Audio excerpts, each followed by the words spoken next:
Have you ever wondered why you think the way you do? Why certain memories stay while others fade? Or why the mind sometimes feels like a busy classroom, thoughts talking over each other, and other times like a calm, empty hall? Tonight, we'll explore the story of psychology, not as a list of facts, but as a gentle journey through the mind, how it works, how it learns, and why it sometimes surprises us. You don't need to know anything before we begin. Just let your thoughts settle, let your breathing slow, and imagine that I'm sitting beside you, not lecturing, but simply sharing what science has discovered about being human. Psychology is the study of the mind and behavior. In short, the study of us. But it didn't always look like a science. Long before there were laboratories, people asked deep questions about thought and emotion.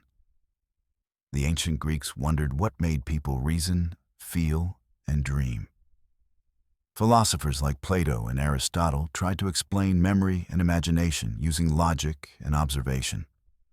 For thousands of years, these questions lived mostly in philosophy, religion, and poetry. Then, in the late 1800s, something changed. A few curious minds decided to measure the mind, to treat thoughts and feelings as things that could be studied carefully, like light or sound. They built small laboratories, used reaction times, and started collecting data about perception and awareness. This was the birth of modern psychology. At first, psychologists focused on what could be seen and measured. Behavior. They believed the mind was like a black box, impossible to observe directly. So they studied how people and animals responded to the world instead. This approach was called behaviorism. Imagine a rat in a simple maze. Each time it turns the right corner, it finds a little piece of food. Over time, it learns the path, not because it understands the maze, but because its behavior is shaped by rewards. John B. Watson and B. F. Skinner, two of the most famous behaviorists, believed this principle explained much of human behavior too. In their view, we learn through conditioning, through repetition, rewards, and consequences. If a behavior brings pleasure or success, we do it again. If it brings discomfort, we avoid it. It's simple, but surprisingly powerful. Even your phone uses the same principle. Each notification is a tiny reward, keeping you coming back. Behaviorism taught psychology how to be precise, how to measure, test, and predict behavior. But eventually, scientists realized that something important was missing. People don't just react, they think. They plan, imagine, remember, and reason. And so began the next great chapter, the cognitive revolution. Cognitive psychology looked inside the black box that behaviorism had ignored. It asked, what is the mind actually doing when it learns? Researchers like Jean Piaget, Aaron Beck, and others discovered that thinking follows patterns, not random chaos, but organized steps. Jean Piaget, for example, studied children and noticed that they don't think like adults. They build knowledge in stages, first by touching and exploring, then by imagining and pretending, and later by understanding logic and abstract ideas. The child, he said, is not a small adult, but a natural scientist, constantly testing and discovering how the world works. Aaron Beck, on the other hand, worked with people who suffered from depression. He noticed that negative thoughts often followed hidden patterns, quiet beliefs like, I'm not good enough, or nothing will ever change. By helping people question and replace those thoughts, he found that mood could improve. This became cognitive therapy. and it's still one of the most effective treatments for depression and anxiety today. While cognitive psychology focused on thought, other movements look deeper into emotion and the hidden self. The earliest of these was psychoanalysis, led by Sigmund Freud. Freud believed that much of what drives us lies beneath awareness. The childhood experiences and unconscious wishes shape adult life. He imagined the mind like an iceberg. The small, visible tip represents our conscious thoughts, while beneath the surface lies a vast, unseen mass of memories, fears, and desires. Many of Freud's specific ideas, like the Oedipus complex or his focus on sexuality, have not aged well. But one of his core insights remains true. We are not always fully aware of why we do what we do. Modern psychology still studies unconscious processes, automatic habits, hidden biases, emotions we can't quite name. Though now with brain scans instead of couches and cigars. Later came the humanistic psychologists, who brought a warmer light into the room. Carl Rogers and Abraham Maslow believed that people are not machines to be conditioned, nor patients to be analyzed, but living beings with creativity, choice, and dignity. Rogers spoke of unconditional positive regard, the simple but radical idea that people grow best when they feel accepted, not judged. Maslow described a hierarchy of needs. First, food and safety, then love and belonging, then self-esteem, and finally self-actualization, becoming your fullest, truest self. This movement reminded science that data alone cannot describe the full richness of being human. And then, in recent decades, psychology grew even broader, merging with biology, genetics, and neuroscience. This gave birth to biological psychology, sometimes called neuropsychology. It asks how the brain and body create mind and emotion. Tiny cells called neurons communicate with chemical messengers called neurotransmitters, dopamine, serotonin, acetylcholine, and others, creating the electric symphony we call thought. Modern imaging tools can now watch this symphony in real time. We can see which parts of the brain light up during memory, language, fear, or joy. Each discovery reminds us that the mind is not separate from the body. It is the body thinking. Another branch, evolutionary psychology, looks even deeper in time. It asks, why did certain mental traits evolve? Why are we drawn to faces, fairness, or storytelling? These tendencies once helped our ancestors survive and cooperate. Even emotions like fear or jealousy, though uncomfortable, had purposes. They protected relationships and warned of danger. To understand the mind, we must remember that it carries the wisdom of 1,000 generations. Now, take a breath. You've already learned more psychology than most people realize they know.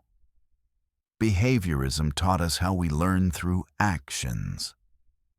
Psychoanalysis showed us the power of the unconscious. Humanistic psychology reminded us of growth and meaning. Cognitive psychology explored thought and memory. Biological psychology revealed the brain behind it all. And evolutionary psychology connected our emotions to the long story of life itself. All of these perspectives are true in their own way. Each one looks at the mind from a different angle, and together they form a more complete picture, not of a machine, but of a living, changing mystery. So as you rest now, you can think of your own mind as a landscape. Some parts bright and busy with thought, others quiet and deep, like a forest at night. Every memory, every habit, every dream is part of that landscape.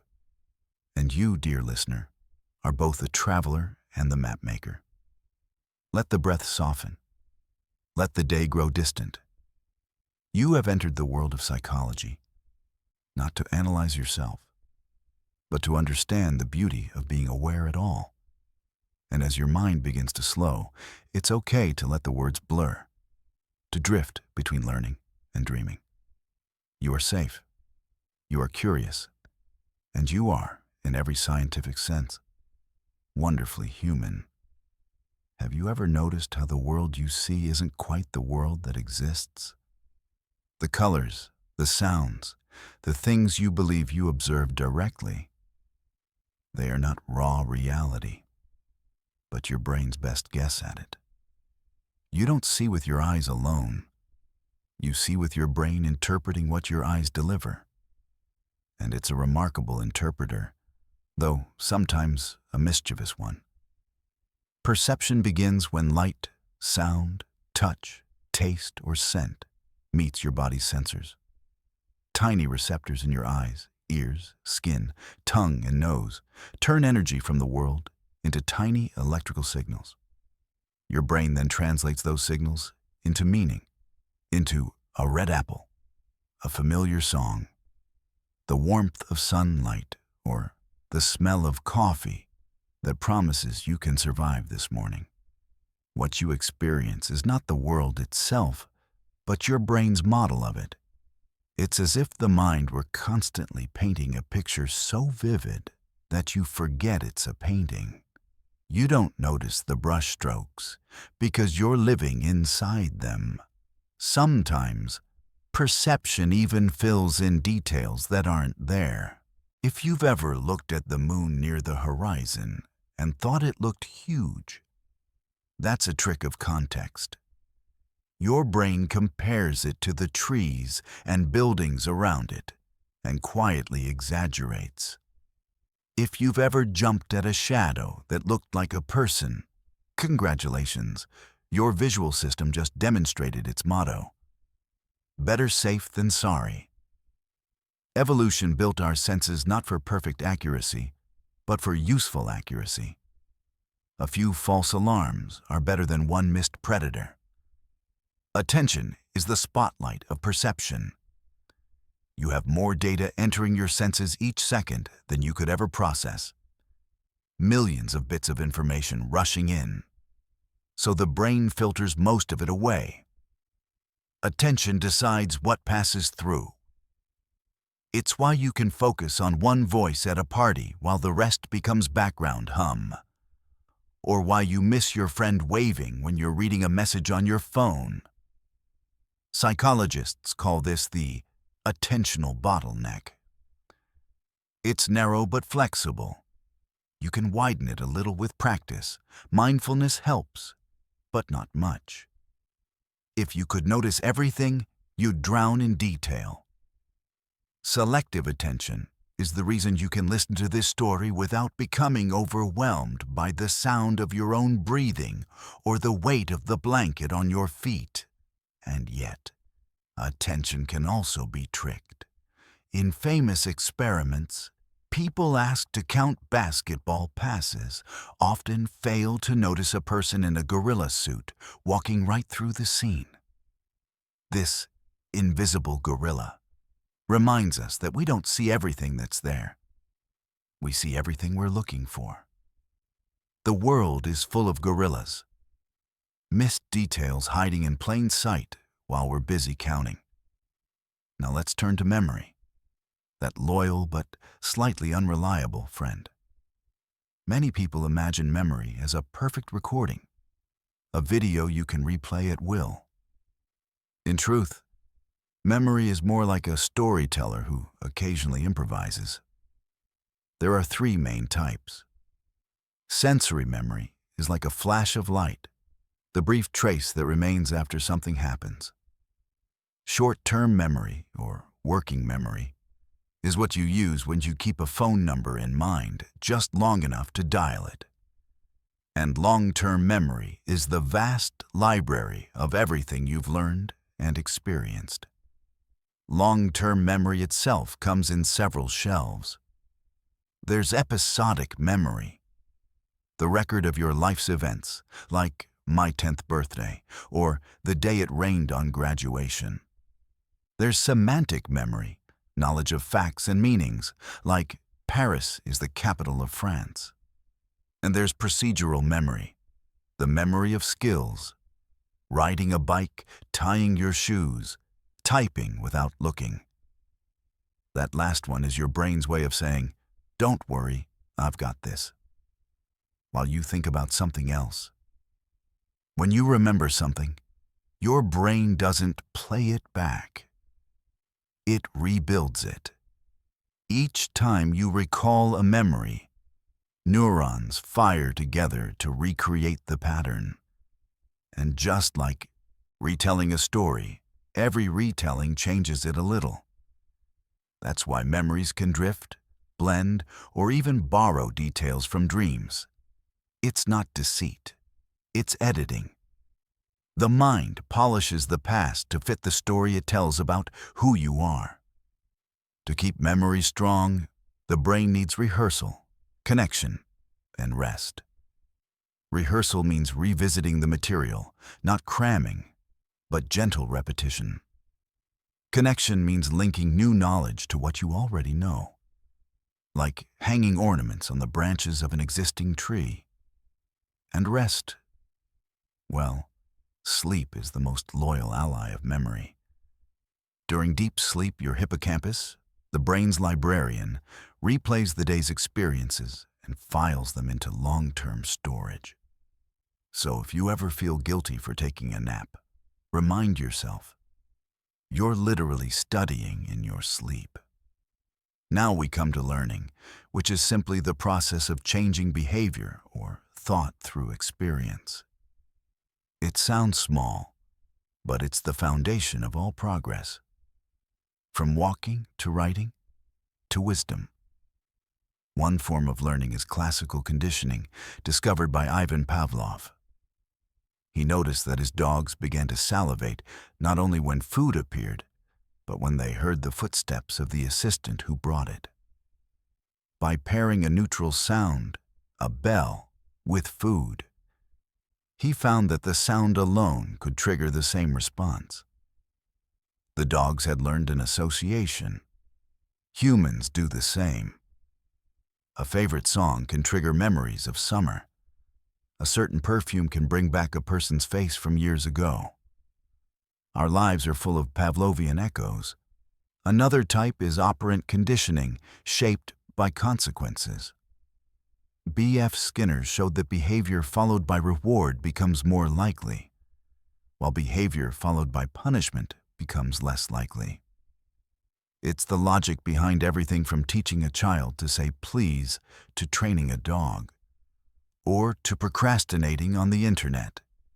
Each like, ping, or new message acts as a little dopamine reward. Your brain doesn't care that it's digital. It just says, "Nice, that worked. Let's do it again." A third kind of learning is observational or social learning. We watch others, we copy, we adjust. Albert Bandura's famous Bobo doll experiment showed that children who watched adults behave aggressively toward a toy were more likely to imitate that behavior. The conclusion was simple but profound. We learn not just by doing, but by seeing what others do. That's why kindness, patience, and curiosity spread more powerfully than lectures ever could. Thinking and reasoning are how we steer all this learning. The brain constantly forms ideas, tests them, and updates them, often without your awareness. Some thoughts are quick and automatic, shaped by intuition. Others are slow, deliberate, and logical. Psychologists call these two modes System 1 and System 2. Fast and slow thinking. System 1 is the pilot who knows the route by heart. System 2 is the navigator who checks the map when the road changes. You need both. If you relied only on instinct, you'd act too fast. If you relied only on analysis, you'd never leave the driveway. Of course, thinking comes with shortcuts, heuristics. that make life easier, but can lead us astray. You might judge a risk by how easily you can recall an example, the availability bias, or believe something simply because it feels familiar, the mere exposure effect. The good news is that knowing about these biases makes you less captive to them. Awareness is half the cure. And what of emotion, that mysterious blend of body and thought?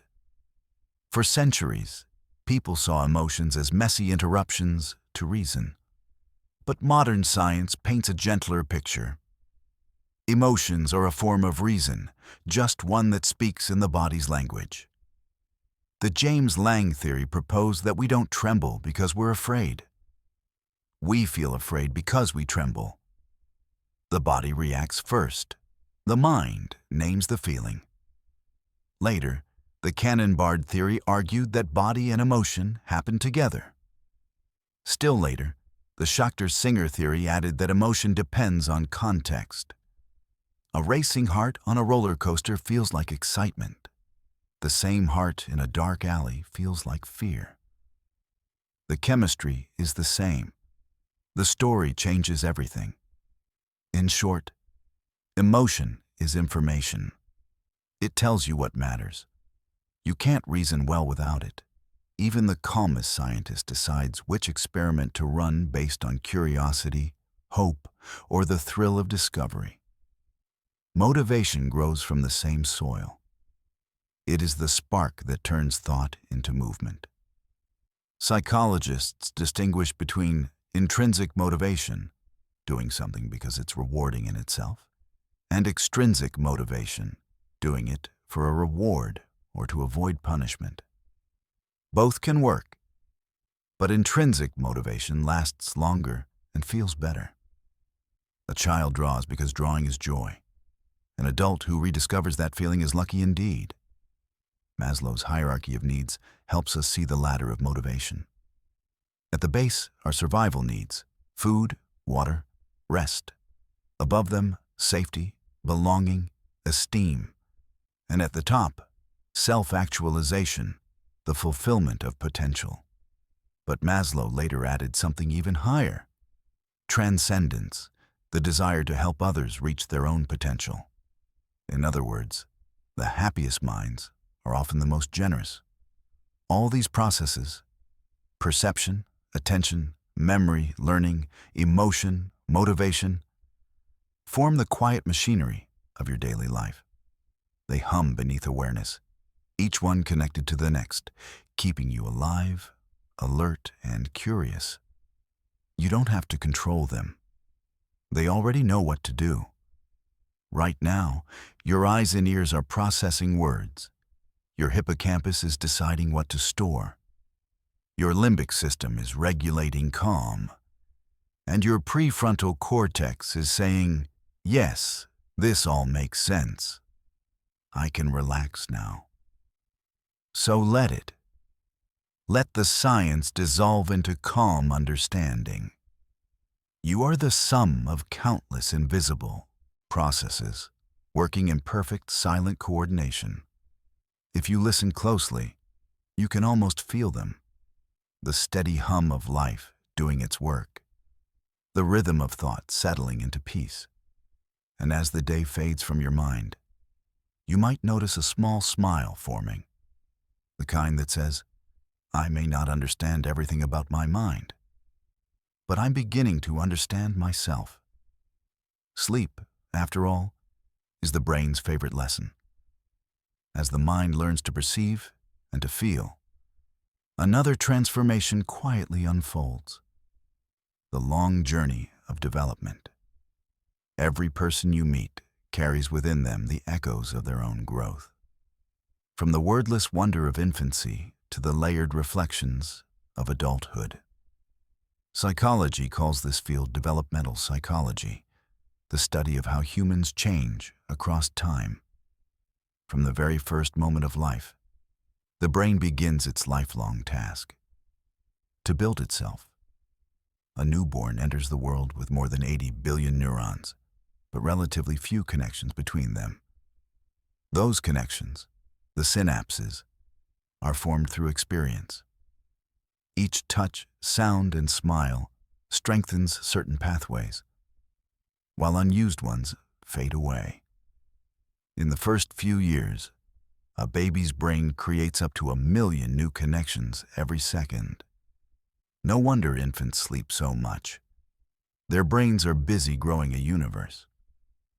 Jean Piaget was one of the first to map this journey of thought.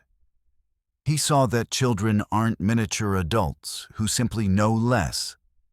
They think differently. Their minds pass through distinct stages, each one a new way of seeing the world. In the sensorimotor stage, from birth to about 2 years, the infant learns through direct experience. They discover that objects continue to exist even when out of sight. The famous concept of object permanence. That small realization that the world is still there even when you close your eyes marks the beginning of reasoning. Next comes the pre-operational stage, where imagination blooms. A toddler begins to use words, symbols, and pretend play. A stick can be a sword, a cardboard box, a spaceship. Logic is still fuzzy, but creativity is boundless.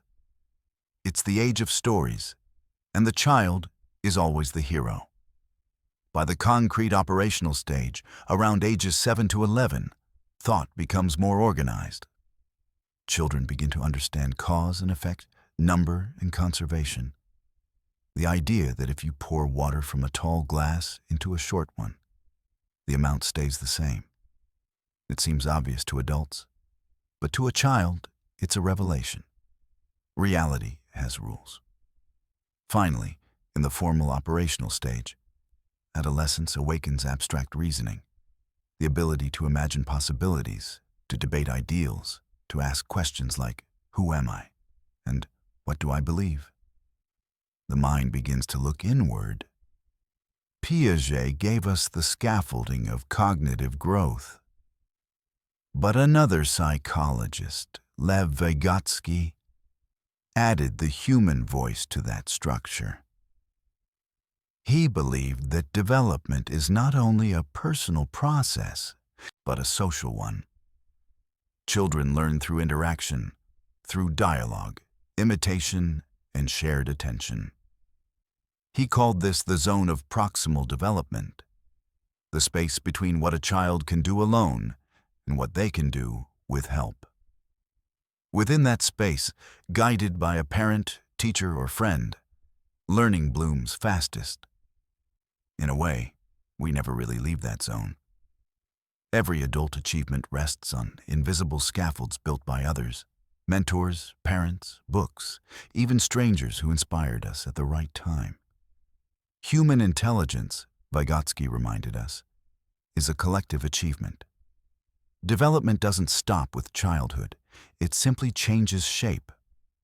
Erik Erikson mapped the emotional and social milestones of life, from birth to old age.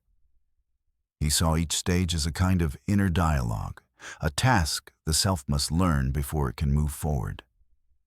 In infancy, the question is trust versus mistrust. When caregivers respond consistently with warmth, safety, and touch, the child learns a quiet truth. The world is safe. I am safe. If that trust forms, it becomes the foundation of all later confidence. In early childhood, the task becomes autonomy versus shame and doubt. Toddlers test their independence. The word no becomes their flag of freedom. Healthy guidance helps them feel capable. Too much control breeds insecurity. Psychology, it turns out, has compassion even for tantrums. They are simply experiments in selfhood. Next comes initiative versus guilt. The preschooler begins to take action, to plan, to play, to lead imaginary adventures. Encouragement builds courage. Constant correction builds hesitation.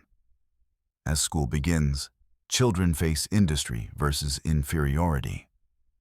They compare themselves with others, and learn the joy of competence, the pride of, I can do it. Praise for effort rather than perfection becomes the fuel of motivation. Adolescence, of course, brings the great storm. Identity versus role confusion. It's the age of mirrors, both literal and social. Teens explore beliefs, styles, and dreams, trying on different selves until one fits. It can be messy, but it's necessary. A stable sense of identity. This is who I am. Prepares the foundation for adult relationships. In young adulthood, the focus shifts to intimacy versus isolation. After finding oneself, one seeks connection. Love becomes not just romance, but partnership. A merging of stories without losing individuality. Middle adulthood asks for generativity versus stagnation. It's the desire to contribute, to raise children, create art, mentor others, or simply leave the world a bit better than we found it. When that energy flows outward, life feels purposeful. When it stops, a quiet emptiness creeps in. And finally, in late adulthood, we arrive at integrity versus despair. Looking back, the question becomes, was my life meaningful? If the answer feels like yes, if the story, though imperfect, was real, peace follows. If regret dominates, despair can shadow the years. But even here, growth is possible. Sometimes the elderly reach serenity not through triumph, but through acceptance. The mind, like a well-tended garden, knows when to rest. Across all these stages, development is not a straight line, but a spiral. We revisit the same questions, trust, autonomy, purpose, at new levels. A child learns to trust their parents. An adult learns to trust themselves. An elder learns to trust life itself. While cognitive and emotional growth follow their patterns, so too does the brain itself. Neuroscience shows that development mirrors biology. Different regions mature at different times. The limbic system, the emotional core, blooms early, which is why teenagers feel everything so intensely. The prefrontal cortex, the part that plans, reasons, and controls impulses, develops later, well into the mid-20s. It's not that adolescents are irrational. It's that their brakes are still under construction. This staggered development explains much of the teenage experience. Bold risk-taking, deep friendships, intense emotions. It's the brain learning balance, testing how much freedom it can hold. Adults who remember this can guide rather than judge. The right mixture of safety and autonomy is the recipe for resilience. Beyond the brain, the social world also sculpts the mind. Children mirror the faces that love them. Teenagers absorb the values of their culture. Adults are shaped by the communities they build. The psychologist Albert Bandura called this reciprocal determinism. We shape our environment, and our environment shapes us in return. You are both the painter and the canvas. As people grow, they develop not only cognitively and socially, but also emotionally. Emotion regulation, the ability to feel without being flooded, matures slowly, built through thousands of small moments of comfort and disappointment. A parent soothing a crying baby is teaching the first lesson in emotional control, that feelings come and feelings go. Later, through friendship, heartbreak, and work, we refine that lesson until it becomes wisdom. That emotions are not enemies, but weather passing through the sky of the mind. By adulthood, personality begins to take form.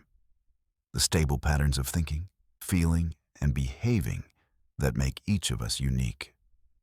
Research suggests that personality can be described by 5 broad traits.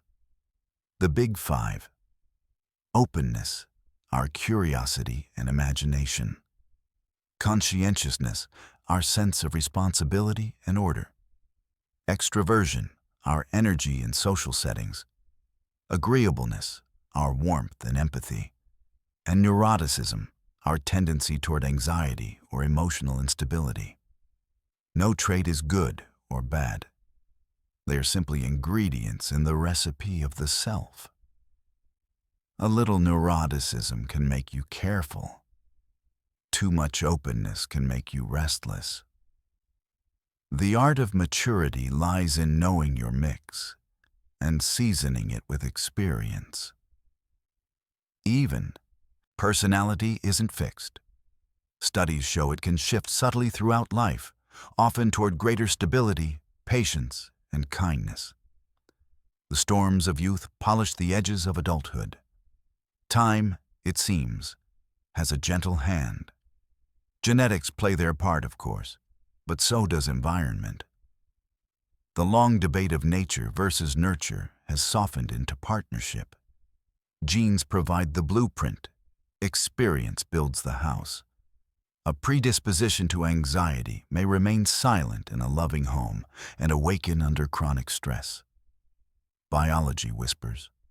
Life answers. Every person, then, is both inheritance and invention. We carry ancient instincts to attach, to explore, to belong. But we write our own chapters within those instincts. That is why no two lives, even of twins, are ever the same. Developmental psychology shows that growth is not about becoming someone else. It's about becoming more yourself, with deeper understanding, steadier emotions, and wider compassion. The child's wonder never truly leaves, it just gains vocabulary. The adult's wisdom is simply curiosity that has learned patience. And so, from infancy to old age, the mind unfolds like a story, sometimes dramatic, sometimes quiet, always unfinished until its final page. Each stage teaches the next. Each challenge builds the strength for the one to come. By the time we reach the later years, we have not merely grown older. We have become the sum of everyone we've ever been. The curious child, the daring teen, the striving adult, all live within us still, whispering reminders that growth is not measured in years, but in understanding. And understanding, perhaps, is the mind's gentlest form of peace. Deep beneath our thoughts, beneath even our emotions, lies a rhythm that never stops. The quiet electrical storm of the brain. Every idea, every memory, every flicker of imagination is built from the same tiny sparks. It is strange to think that something so tender, so personal, arises from chemistry. Yet within that chemistry is poetry. The poetry of connection. The human brain is often described as the most complex object in the known universe. It weighs about 3 pounds, yet contains more than 86 billion neurons, each connected to thousands of others. Together, they form a web of roughly 100 trillion connections. A network so vast that if you could count one connection every second, it would take you longer than the age of civilization to finish. Each neuron communicates through a pulse of electricity called an action potential. When that pulse reaches the end of a neuron, it releases tiny chemical messengers called neurotransmitters into the microscopic gap between cells, the synapse. Those molecules drift across, bind to the next neuron, and start the process again. The result is thought, sensation, emotion, and memory. Not in isolation, but all at once. Dancing in harmony. Dopamine, for example, is often called the molecule of reward. It surges when you anticipate something pleasurable, not just when you receive it. That little spark of motivation you feel before opening a gift, hearing a favorite song, or checking your messages. That's dopamine whispering. Something good might happen. Serotonin, in contrast, is linked to mood and balance, a chemical steady hand. Low serotonin levels can darken the emotional landscape, while balance brings calm and contentment. Then there's oxytocin, sometimes called the bonding hormone. It floods the brain during touch, affection, and trust. When a mother holds her baby, or when you hug someone you love, oxytocin softens the edges of fear. It reminds the body that connection is safety. Adrenaline and cortisol, the stress hormones, prepare the body for action. They sharpen focus, quicken heartbeat, and tense muscles for movement, useful in emergencies, less so during traffic jams or unread emails. When stress becomes chronic, these same hormones, once protective, begin to erode health. That's why rest isn't luxury, it's maintenance. Even the strongest systems need quiet to reset. The brain itself is divided into regions, each with its specialties. The brainstem, deep and ancient, controls the basics: heartbeat, breathing, and sleep. Above it lies the limbic system, the seat of emotion and memory, including the amygdala, which detects threats, and the hippocampus, which records experience. And crowning it all is the cerebral cortex, the wrinkled outer layer where reasoning, imagination, and language live. Those folds, like the ripples of a seashell, increase surface area. A clever design that lets billions more neurons fit inside the skull. Each hemisphere, left and right, has its strengths, though not as strictly divided as popular myths suggest. The left tends toward analysis and language. The right leans toward pattern and emotion. But both sides cooperate constantly, a quiet dialogue of logic and intuition. In truth, the brain is less a divided court and more a symphony in perfect sync. While the brain coordinates thought, the nervous system extends its reach through the entire body. It has two main branches: the central nervous system, the brain and spinal cord, and the peripheral nervous system, which connects everything else. Signals travel through these pathways at remarkable speeds, up to 250 miles per hour, carrying orders, sensations, and corrections. Some of these signals are conscious, like choosing to lift your hand. Others are automatic, handled by the autonomic nervous system. It has two sides: the sympathetic system, which prepares the body for action, the fight or flight response, and the parasympathetic system, which restores calm, the rest and digest response. When danger appears, the sympathetic system floods the body with adrenaline, heart pounding, pupils wide. When the danger fades, the parasympathetic takes over, slowing the heart, deepening breath, digesting food. These two forces are like the inhale and exhale of life itself. Balance in motion. Every heartbeat, every breath, every moment of stillness is orchestrated by these invisible systems, working in constant dialogue. And though they function below awareness, they listen closely to your habits.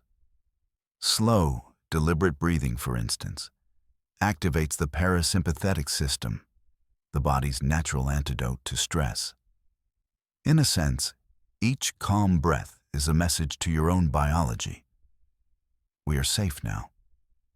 The brain also speaks in hormones, the endocrine system. This network of glands releases slow, steady messengers that travel through the bloodstream. The hypothalamus, deep within the brain, acts as the conductor. It tells the pituitary gland what to do, and the pituitary directs others: the thyroid, adrenals, pancreas, and reproductive organs. The thyroid regulates metabolism, setting the tempo of your energy. The adrenals manage stress, the pancreas controls blood sugar, and the reproductive glands influence not only fertility, but also mood, motivation, and bonding. Even the pineal gland, a tiny structure deep in the brain, releases melatonin, the hormone of darkness that invites sleep. If the nervous system is fast like lightning, the endocrine system is slow like weather, subtle but powerful. Together, they keep the internal world stable. Psychologists call this harmony homeostasis, the body's remarkable ability to maintain balance amid constant change. Temperature, blood sugar, hydration, mood, all rise and fall within narrow limits. When one system wavers, another compensates. It's as though your body carries within it 1,000 tiny guardians, always whispering, "Stay steady." Of course, this intricate design did not appear overnight. It is the product of 4 billion years of evolution, a story written not in ink, but in DNA. Evolutionary psychology looks at how this long history shapes the mind today. Why do we crave sweetness? Because for early humans, ripe fruit meant survival. Why does rejection hurt physically? Because belonging to the group once meant safety. Why do we startle at sudden movement or sound? Because in the wild, hesitation could mean death. Our emotions, instincts, and social patterns are ancient solutions to ancient problems. Fear kept us alive. Love kept us together. Curiosity pushed us forward. And jealousy, inconvenient as it is, once protected bonds that ensured the care of children. Even beauty has evolutionary roots. The symmetry we find pleasing in faces often signals health. The colors of sunsets or the sound of gentle water once promised fertile land. What we call aesthetic appreciation may be evolution's quiet applause for safety and abundance. Of course, evolution doesn't plan. It only selects what works well enough to survive. Many of our instincts are mismatched to the modern world. Our craving for sugar, once a rare source of energy, now competes with endless supply. Our fight-or-flight response, once a gift against predators, now flares at emails and deadlines. The body is old, the world is new. Psychology, in many ways, is the art of helping the ancient brain live peacefully in the modern age. Still, we carry within us the genius of adaptation. The same brain that once threw spears now writes poetry, composes symphonies, and dreams of galaxies. Evolution gave us not only survival, but imagination, the ability to simulate, to predict, to hope. That small flame of foresight is what turned shelter into architecture and hunger into cuisine. Every neuron in your head is the descendant of a lineage that never failed to reproduce. From the first single-celled creatures that sensed light, to fish that swam, to mammals that nurtured their young. The story has never been broken. You are part of an unbroken chain of survivors, each generation passing forward its memory in flesh. Your heartbeat is the echo of theirs. In that sense, biology is not cold mechanism, but continuity. Your emotions are ancient. Your kindness is inherited. Your laughter is older than language. When you feel awe beneath the stars, your ancestors felt it too, long before they could name it. So when the brain hums quietly in the dark, when your breath slows and your muscles relax, you are not merely resting. You are participating in a ritual billions of years old, the body's nightly act of trust. Evolution built you not for constant vigilance, but for balance. And psychology, in its gentlest form, is simply the rediscovery of that truth. Emotions are the colors of the mind. They tint every thought, every decision, every memory. Without them, the world would be accurate but empty. A perfectly drawn map with no wind, no sunlight, no reason to travel. Science once tried to separate reason from emotion, as if logic were pure and feeling were a flaw. But we now know they are partners, not enemies. Emotion gives reason its purpose, and reason gives emotion its direction. At their simplest, emotions are signals, rapid evaluations of how events relate to our needs and goals. They are the body's way of saying, "Pay attention, this matters." Each emotion carries a message. Fear says, "Protect yourself." Anger says, "Something needs to change." Sadness says, "Slow down and reflect." Joy says, "Keep going. This is good for you." They are not commands, but information, a conversation between body and mind. Biologically, emotions arise from the limbic system, the brain's emotional core, especially the amygdala, hypothalamus, and cingulate cortex. The amygdala detects relevance and threat. It can trigger fear before you consciously know what you are afraid of. It's the reason you jump before you understand. The prefrontal cortex, the thoughtful part of the brains, later joins in to interpret and regulate, to say, "Ah, it's just the wind," or "No, that really is a snake." When both regions cooperate, emotion becomes insight. Every emotion has two halves, the physical reaction and the mental label. Your heart races, your muscles tense, your stomach tightens, and then your brain decides what those sensations mean.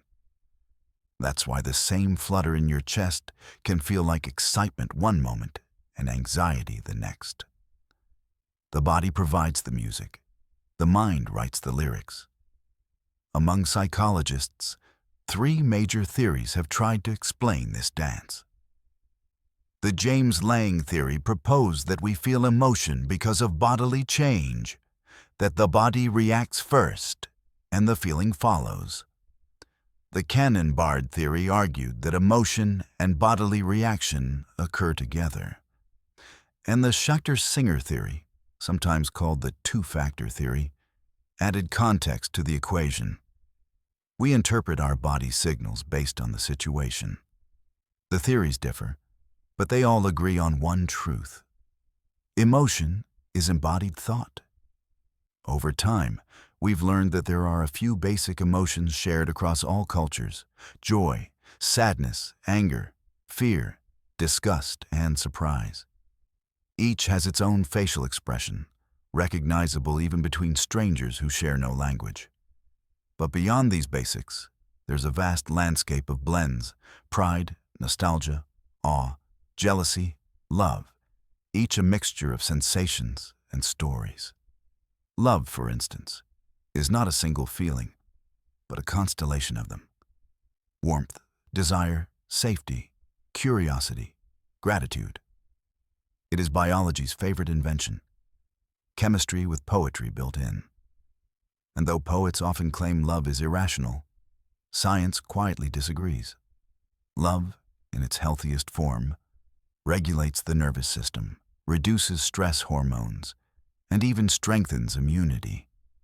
To love and be loved is not just sweet, it's medicinal. Emotions shape motivation, the invisible engine that drives all behavior. Motivation answers the question, why do we do what we do? At its base lies biology: hunger, thirst, safety, reproduction. But higher up, we are driven by more abstract needs: belonging, achievement, creativity, meaning. Abraham Maslow's hierarchy of needs illustrates this beautifully. He imagined a pyramid with basic survival at the base and self-actualization at the top. We cannot climb toward creativity or purpose while hungry or unsafe. But once our lower needs are met, we begin to seek growth, not because someone tells us to, but because it feels right. Later in his life, Maslow added one more level: transcendence. Beyond self-fulfillment lies the desire to help others fulfill themselves. It is the quiet joy of teachers, parents, and healers. A form of motivation rooted not in ego, but in empathy. Psychologists distinguish between two main types of motivation: intrinsic, which comes from within, the joy of learning, creating, exploring, and extrinsic, which comes from outside, rewards, approval, or fear of punishment. Extrinsic motivation can move us quickly, but intrinsic motivation sustains us. A child who reads for pleasure will keep reading long after the grades stop.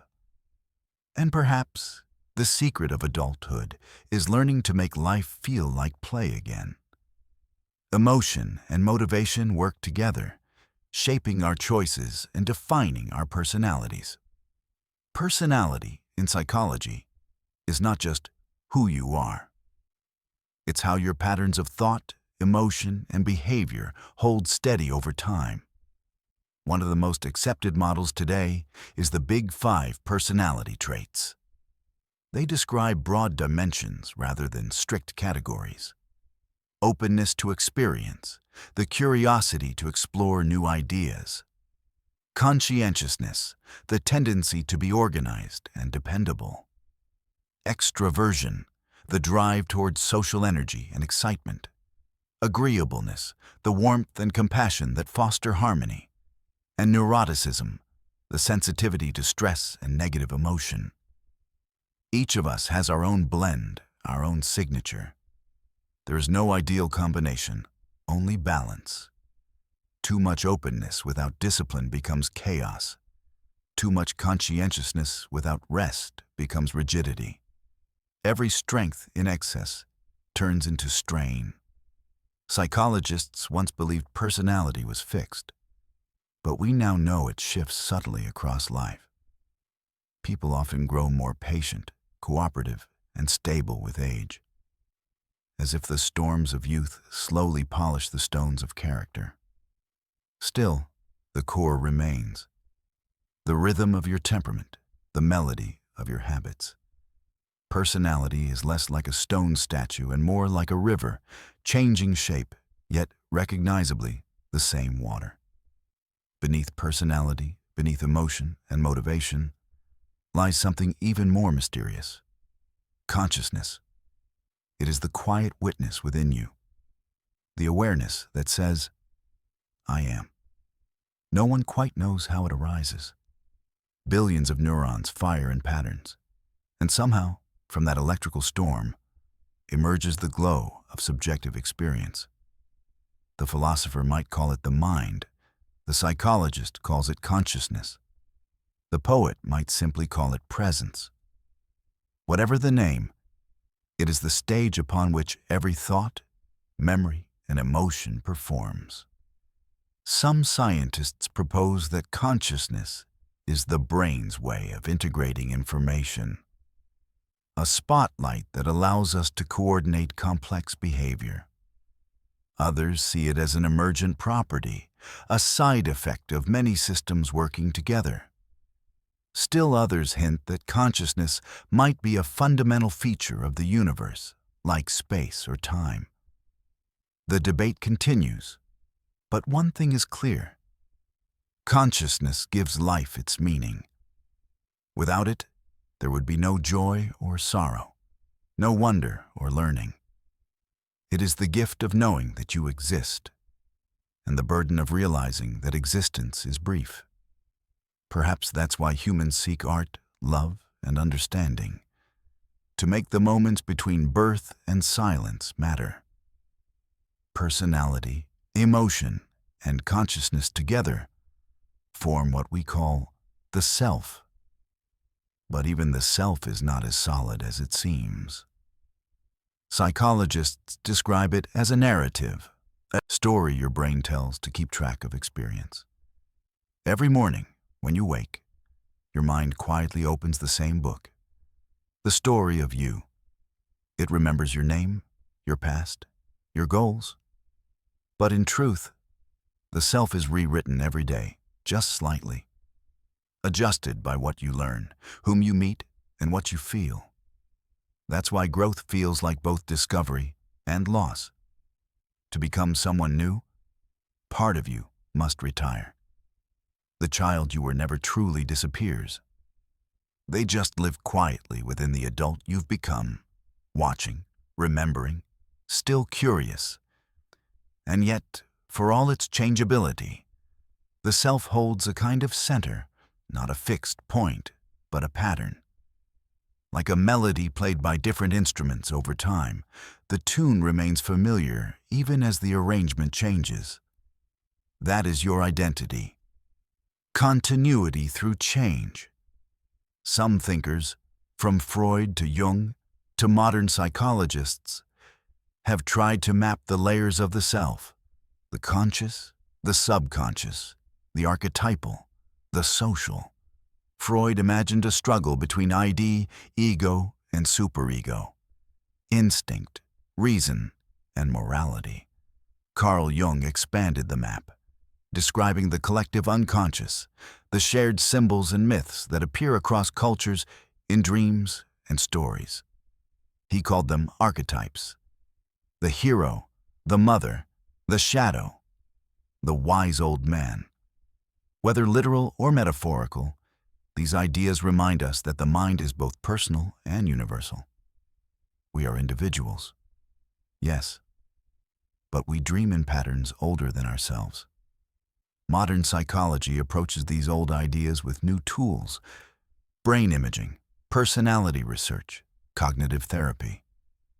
But the goal remains the same: to understand why we think, feel, and act as we do, and how we can do so with greater peace. When you look inward, you might notice that emotions rise and fall, thoughts come and go, but awareness itself remains. That steady awareness, calm, observing, curious, is consciousness at rest. It is not something to control, but something to notice. The more you observe it, the gentler it becomes. And as awareness expands, the rest of psychology, behavior, memory, motivation, begins to make sense as parts of a single, living whole. You are not separate systems stitched together. You are one process, unfolding moment by moment. A breath, a heartbeat, a memory, a smile. All expressions of the same quiet intelligence. When seen this way, psychology becomes less about fixing what is broken and more about understanding what is already working.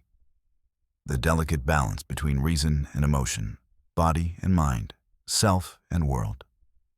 And perhaps, beneath all the science, that's the oldest lesson of all. To know yourself, not as a collection of problems to solve, but as a living story, changing, learning, and endlessly capable of renewal. So breathe softly. The mind, for all its complexity, is doing exactly what it was designed to do: to feel, to think, to love, to learn, and when the time comes, to rest. Thinking seems so effortless that we often forget what a miracle it is.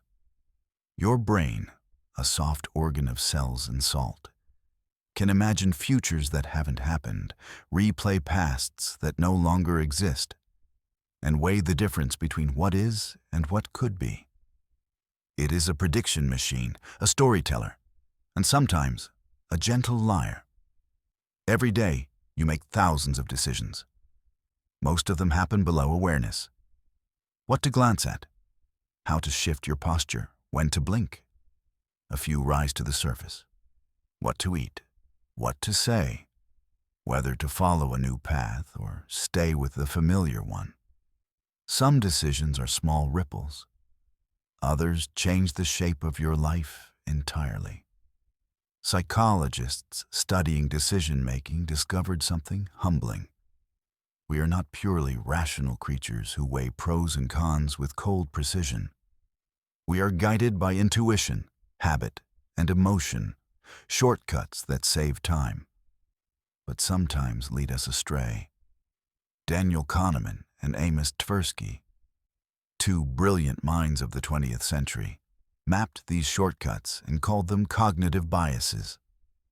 They showed that our brains are efficient, but not always accurate. We don't see reality as it is. We see it as it is useful for us to see. Take the availability heuristic. We judge how likely something is based on how easily we can recall an example. After watching a plane crash on the news, flying suddenly feels more dangerous, even though statistically it hasn't changed. Our minds confuse vividness with likelihood. Or the confirmation bias, our tendency to seek and believe information that supports what we already think. It's not malice, it's comfort. The brain likes consistency. New facts that challenge old beliefs cause a kind of mental friction, what psychologists call cognitive dissonance. To reduce that discomfort, we often bend reality just enough to keep our story intact. It's as if the mind whispers, "Let's not rewrite the whole book. Maybe just edit this paragraph." There's the anchoring effect, too. The first number we hear influences every judgment that follows. If someone says a jacket costs $500 but is on sale for $200, we think it's a bargain, even if it's still overpriced. The mind loves a reference point. And then the sunk cost fallacy, the urge to keep investing time or effort into something simply because we already have. We stay in bad jobs, finish boring movies, or cling to fading projects because quitting feels like losing.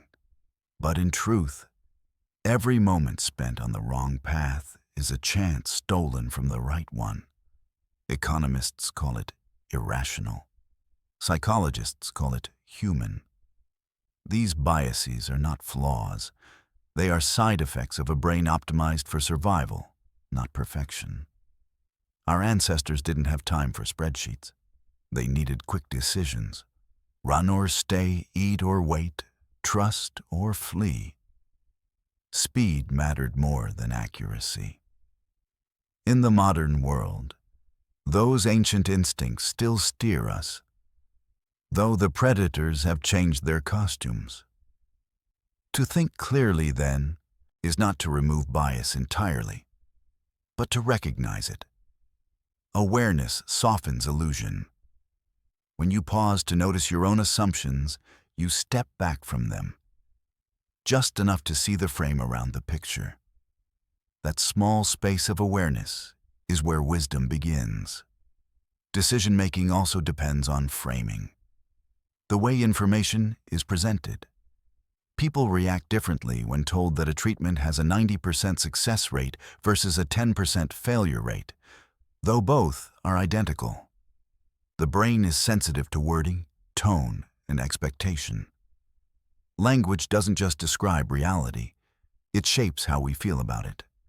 Still, not all fast thinking is faulty. Much of intuition is simply expertise operating quickly. A firefighter senses a building is unsafe. A musician knows when a note feels wrong. A teacher spots confusion in a child's eyes. These instincts come from countless hours of experience. Pattern recognition so refined, it feels like magic. In truth, it's memory in motion. When faced with complex problems, the brain often alternates between two modes: focused thinking and diffuse thinking. Focused thinking is sharp and deliberate, logic solving a puzzle. Diffuse thinking is relaxed and wide, ideas drifting, connecting in unexpected ways. Great insights often emerge when the mind stops trying so hard. In the shower, on a walk, just before sleep. It's not laziness, it's the brain switching networks, letting intuition finish what reason began. Creativity thrives on this balance. Psychologists studying problem-solving found that incubation, stepping away from a challenge, improves results. When you rest, your subconscious keeps working quietly, rearranging ideas until the solution clicks into place. So, if you've ever found an answer after giving up, you haven't failed. You've cooperated with your own biology. At its best, thinking is a form of dialogue between logic and imagination, caution and curiosity. But it can also turn against itself, looping endlessly in worry or regret. That's when metacognition, thinking about thinking, becomes a tool for freedom. By observing your thoughts, you begin to see them as events in the mind, not truths carved in stone. You realize, this is my brain trying to protect me, or this is just uncertainty playing dress up as catastrophe. Naming a thought gently separates you from it. In therapy and mindfulness alike, this skill is central, the ability to notice without judgment. It transforms thought from a master into a messenger. Instead of, I am anxious, you might say, anxiety is present. Instead of, I'm failing, perhaps, I'm learning. A small linguistic shift, but a large psychological one. The mind, after all, is not an enemy to conquer, but an instrument to tune. Even the harshest thoughts often carry a hidden intention to protect, to prepare, to predict pain before it happens. By listening with curiosity instead of fear, you can thank the mind for its effort and then guide it gently toward calm. When reasoning and emotion work together, decision-making becomes wise. Wisdom is not the absence of error. It is the ability to recognize error quickly and correct it kindly. It is the patience to say, maybe I was wrong, and the humility to ask, what can I learn from this? Psychologists who study wisdom describe it not as intelligence, but as balance, between knowledge and compassion, between confidence and doubt, between self-interest and the greater good. It is not loud. It does not boast. It listens more than it speaks. And perhaps wisdom's gentlest trick is knowing when not to think at all, when to let silence do the work. Because the mind, left unhurried, often finds its own way home. Problem-solving, creativity, and decision-making all depend on this interplay. The brain's rhythm of focus and release. You can almost feel it now. Thoughts slowing, muscles softening, attention widening like a lens adjusting to twilight. This, too, is cognition. Not analysis, but rest. In the stillness that follows effort, the brain consolidates. Neural networks quietly rearrange, linking ideas, trimming noise, strengthening what matters. It is the unseen half of thinking, the half that happens after the last conscious word. So much of psychology is really an invitation to trust that process. You don't need to control every thought. You need only to understand how gently they move, like tides under moonlight. The ocean doesn't rush to form a wave, it simply follows gravity. And the mind, when left in peace, does the same. As you drift now, let these ideas settle where they will. Biases and logic, intuition and reason. They are all parts of the same dance, the same orchestra of thought that hums beneath your awareness. You are both the conductor and the listener, the question and the answer, the problem and its quiet, sleeping solution. For all our intelligence, all our theories and discoveries, the mind remains a fragile and astonishing thing. It can soar to imagination's highest peaks, and it can stumble in the quiet rooms of its own thoughts. Mental health is the balance between those heights and depths. The gentle art of staying steady while the winds of life pass through. Every human being knows stress. It is not a flaw, it is a function. When something threatens us, a deadline, an argument, a sudden noise, the brain activates the stress response. The hypothalamus signals the adrenal glands to release adrenaline and cortisol, priming the body for action. Heart rate rises, muscles tighten, focus sharpens. For a brief time, we are extraordinary creatures, alert, powerful, ready. But this system was built for short bursts, not long sieges. When stress becomes constant, the body begins to fray. Cortisol stays high, sleep grows shallow, digestion falters, mood darkens. The same chemicals that once saved us now quietly drain our strength. It's as if the body is holding its breath for months, waiting for the danger that never ends. That is why recovery is not weakness. It is wisdom. A calm moment, a deep breath, a good night's sleep. These are not luxuries. They are signals to your nervous system that the world is safe again. In ancient terms, we might have called it rest and digest. In modern language, it's the activation of the parasympathetic nervous system, the body's internal brake pedal. When it turns on, the heart slows, the muscles release, the mind clears. You can feel it right now if you breathe slowly, letting the exhale last a little longer than the inhale. That rhythm tells your body, you are home. Stress itself isn't evil. It's a message. It says, something here matters. Sometimes it's a call to act, to change a habit, to solve a problem.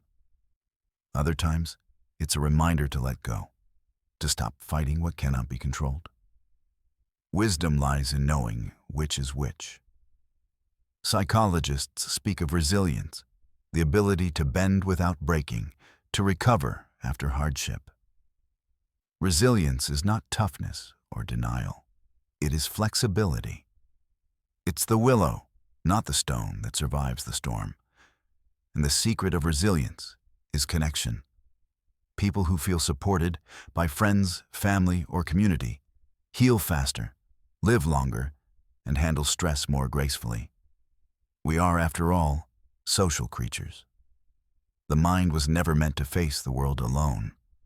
Sometimes, of course, even connection feels distant.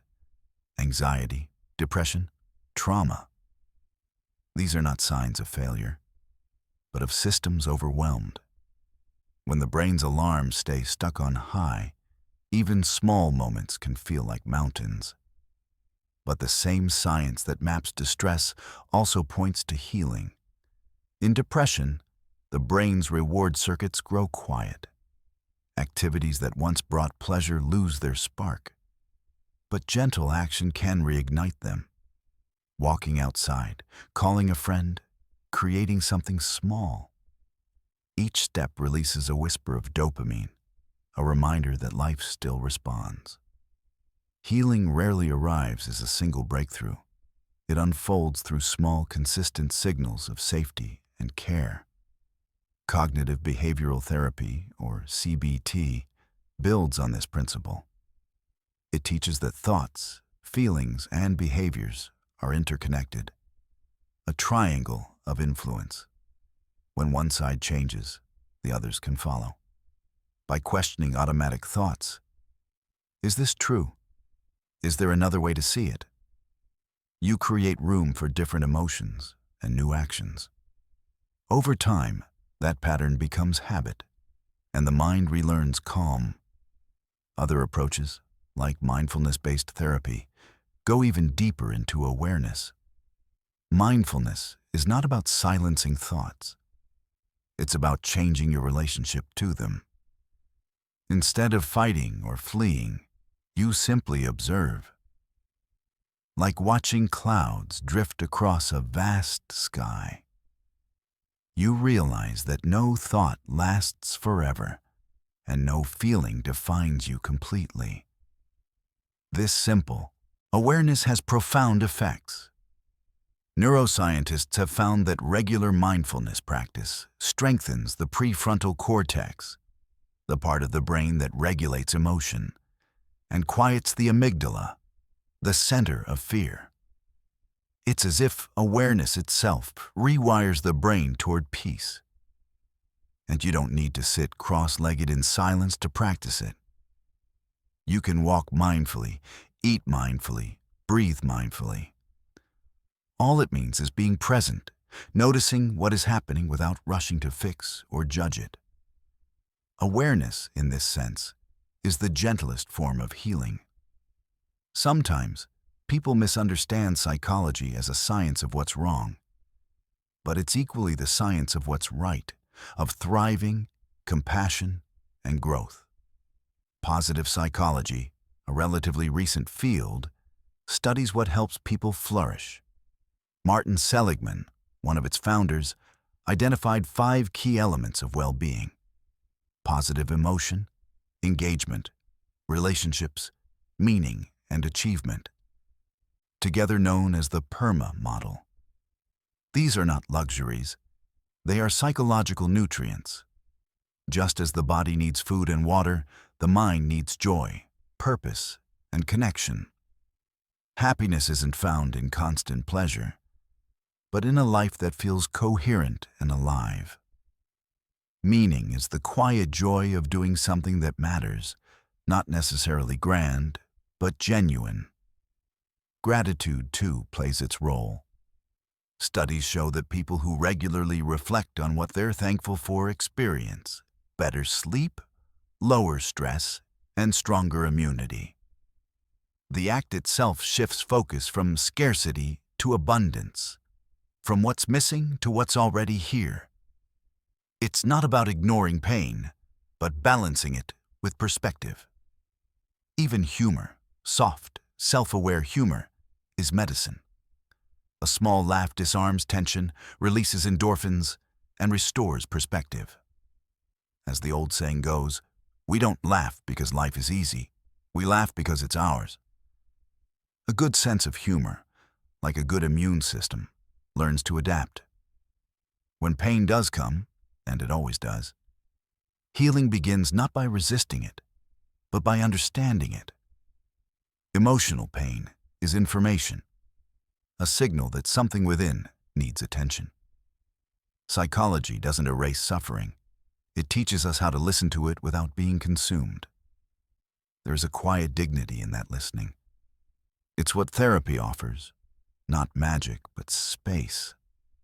A place where thoughts can be spoken aloud, where shame dissolves in understanding, and where the tangled threads of experience begin to make sense again. Sometimes, the most healing sentence in the world is simply, "That makes sense." Healing is not linear. There will be days of progress and days of return. But the curve, over time, bends toward balance. The same way a forest regrows after fire, the mind learns resilience after pain. Scars are not signs of failure. They are evidence of repair. And while psychology gives us frameworks and tools, the essence of healing remains profoundly human. Rest, love, patience, curiosity, forgiveness, especially self-forgiveness. To forgive yourself is to release the illusion that you should have known better, done better, or been better before you were ready. Growth, by definition, takes time. So much of peace, in the end, comes from allowing things to be imperfect, including yourself. You do not need to think your way into calm. You can breathe your way there. The nervous system listens more to breath than to logic. A slow exhale says more to the heart than 1,000 words. And if there is one universal truth in all of psychology, it might be this: the mind heals in safety. Safety allows curiosity, and curiosity allows change. Every calm moment you create for yourself, even this one right now, is a message to your brain that it can rest, learn, and rebuild. So breathe again, slowly. Notice how even a few seconds of attention can soften the edges of thought. This is not escape. This is alignment. The body and mind remembering that they belong to the same rhythm. You are not behind. You are not broken. You are simply alive, adjusting, adapting, unfolding exactly as nature intended. And in that realization, healing begins quietly, like morning light moving across a room. Sleep has always been one of the mind's greatest mysteries. For something we do every night, we understand surprisingly little about why it is so necessary. But we know this much. Without sleep, everything unravels. The body weakens, the mind becomes restless, memory fades, and even emotion begins to lose its shape. Sleep is not a break from life. It is life's restoration. As you lie down at the end of a long day, a quiet orchestra begins to play inside you. Your breathing slows, your pulse softens, and the brain gently shifts gears. Electrical rhythms, which danced wildly while you were awake, start to move in slower waves. This is the beginning of non-REM sleep, the calm descent. In this first stage, you drift between wakefulness and rest. The world begins to blur, thoughts dissolve into half-dreams, and your muscles loosen their grip on the day. If someone speaks your name, you might still hear it, like a voice calling across water. A little deeper, and your consciousness recedes further. The brain enters what scientists call slow-wave sleep. Large, steady waves of electrical activity sweep across its surface, washing away the small tensions that gathered during the day. Cells repair themselves. The immune system strengthens. Hormones that rebuild tissue and memory flow quietly through the bloodstream. It is in these deep stages that the body truly heals. Then, after about 90 minutes, the tide changes. Your eyes begin to move rapidly beneath closed lids. The muscles of your body go still, but the brain lights up again. This is REM sleep, the stage of dreams. In REM, the brain is almost as active as when you are awake, but its attention turns inward. Memories from the day are replayed, sorted, and stored. Emotions are revisited and softened, as if the mind is washing them clean before morning. Neuroscientists call this memory consolidation, the process that turns experience into knowledge. You might think of it as your mind filing its notes after a long class called Today. Dreams are the stories it tells itself while doing so. They are not random, they are reorganized fragments of meaning. Some dreams are strange and surreal, others tender and familiar. In them, we rehearse fears, explore desires, relive old moments, and sometimes invent entirely new worlds. Dreams are the theater of the subconscious, the brain's nightly rehearsal for life. No one fully knows why we dream, but many theories whisper their truths. Some say dreams are a way to process emotion, to drain the residue of stress. Others suggest they help us solve problems, ideas rearranging themselves while logic sleeps. Perhaps dreams are both, the brain's gentle method of balancing what it knows with what it feels.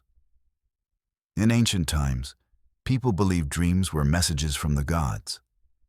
Now we know they are messages from ourselves, our deepest, most private letters, written in a language of images and feeling.